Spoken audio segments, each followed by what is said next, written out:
Na imefika hatua badala ya kudiri kutatua changamoto za watu, wao wanadiri kuteuana. Mpaka wameteuana, vyeo vimeisha kwenye katiba, sasa wameanza kujitafutia vyeo. Kuna watu wanaitwa naibu waziri mkuu, waziri nani. Huku nje maisha ni magumu, petroli imeadimika, diesel imeadimika, mafuta yameadimika. Huoni hata kikao cha dharura cha rais cha baraza mawaziri kuitisha ili kutengeneza hili jambo. Unaona nakula tu maisha huku wanagonga chazi. Alafu anataka tuwaache hao. Lazima tuwashughulikie kwenye maandamano. Ujinga hatuwezi kuvumilia. Tazama na kujia kwa wakati mwingine tena. Bila ya kupoteza muda, nianze kwa kusema ya kwamba kwenye hii nchi ya kwetu, kwenye hii nchi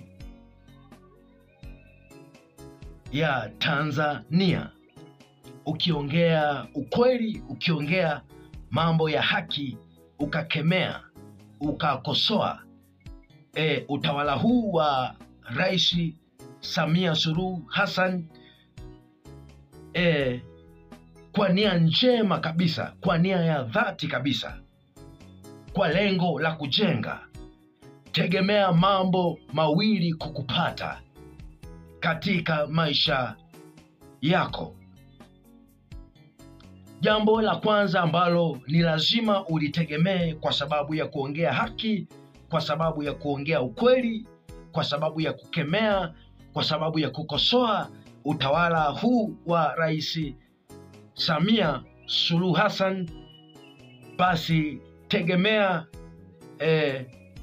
mambo mawili kukupata. Jambo la kwanza, uhaini, na la pili, uchochezi. Na Waswahili wanasema ya kwamba ukitaka kumuua mbwa mpe jina baya. Ili kuhalalisha kumuua mbwa mpe jina baya. Kwa watu kadha wa kadha ambao wanaongea haki, wanaongea ukweli, wanakemea, wanakosoa kwa nia njema na ya dhati kabisa, haikuwa ni watu ambao wapewe kesi za uhaini, za uchochezi. Haikuwa ni watu ambao wapewe kesi za namna kama hiyo. Walikuwa ni watu ambao ilitakiwa wasapotiwe, ilitakiwa waungwe mkono kwa dhamira ya dhati, kwa dhamira njema kabisa iliyopo katika mioyo yao. Kama kuna hawa kadha wa kadha wanaongea haki, wanaongea ukweli, leo hii wanapewa majina mabaya, wanapewa majina ili kuhalalisha kuwafanyia chochote, kuwafanyia lolote, ili kuhalalisha kuwafanyia chochote kwenye maisha na miili yao, ama kuhalalisha kuwapa adhabu iliyo mbaya. Kama hawa akina Mwabukusi, akina Mdude, Dr. Slaa, akina Nay wa Mitego, akina Roma Mkatoliki, na Mbarikiwa Mwakipesile, ni watu ambao wanaongea yaliyo haki, wanapaza sauti, wanaongea mambo ambayo ni ukweli kabisa.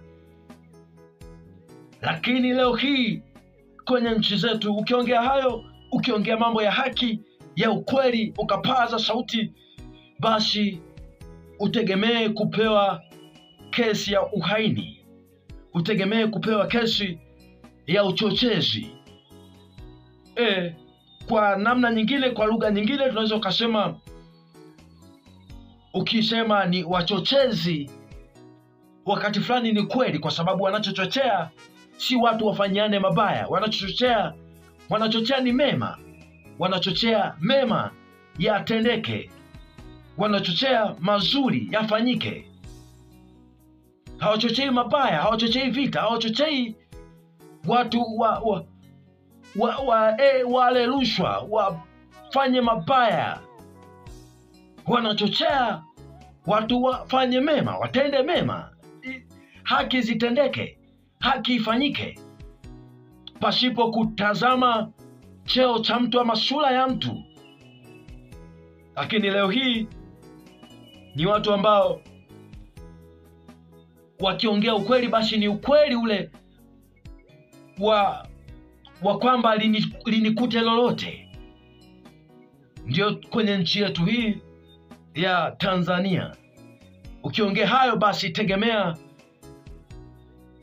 kukutwa na mambo mawili, kupewa mambo mawili: uhaini na uchochezi. Hawa ilitakiwa wasapotiwe, hawa ilitakiwa ni watu ambao wasapotiwe, waungwe mkono kwa sababu ya yale wanayoyaongea, ya mema wanayoongea, ya utu, ya ubinadamu, ya haki wanayoiongea. Ilitakiwa wao ni watu ambao wasapotiwe, waungwe mkono. Hawakuwa ni watu ambao ilitakiwa wapewe kesi, wapewe jina baya ili kuhalalisha mabaya kuwapata, ili kuhalalisha kuwafanyia lolote. Kwa nini wanaongea? Kwa nini wanapaza sauti? Kwa nini kila ukweli wanaojua wanauweka wazi peupe na kuongea? Ukweli ni huu hapa. Ngoja nisome kitabu hiki cha dini zote. Yaani dini ya aina yoyote ikikitumia lazima kimsaidie, kimnufaishe sana. Ezekieli 3:17 anasema, mwanadamu, nimekuweka kuwa mlinzi wa nyumba ya Israeli. Basi sikia neno hili litokalo katika kinywa changu, ukawape maonyo haya yatokayo kwangu.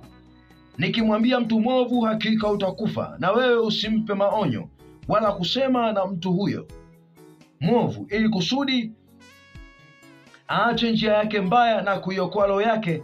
Mtu yule mwovu atakufa katika uovu wake, lakini damu yake nitaitaka mikononi mwako. Ndio maana wanaongea ukweli, wanaongea kila lile jambo wanaolijua ni njema, kwa sababu wakikaa kimya ni mioyo yao inawasuta, mioyo yao inawauma. Hawatamani kukaa kimya, ili hali wanaona uharibifu unaendelea. Lakini kwenye nchi yetu ukiongea haya, ukiongea ukweli, basi tegemea kupewa mambo, kupewa mawili, kupewa jina la uhaini ama jina la uchochezi. Lakini jambo ambalo si kweli. Hawachochei mabaya, hawachochei mabaya yatendeke, wanachochea mema, wanachochea usawa, wanachochea haki itendeke na ifanyike. Mbele hakufurahishi, mbele ni giza, hakufurahishi hata kidogo kwenye nchi yetu hii. Yoyote, omba sana, mwombe Mungu, omba sana, ombea taifa hili na kuongea sana.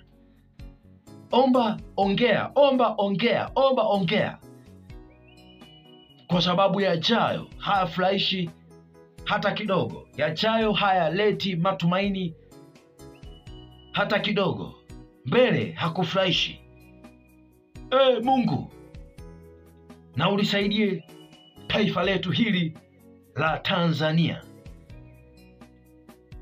Mungu na atusaidie sana.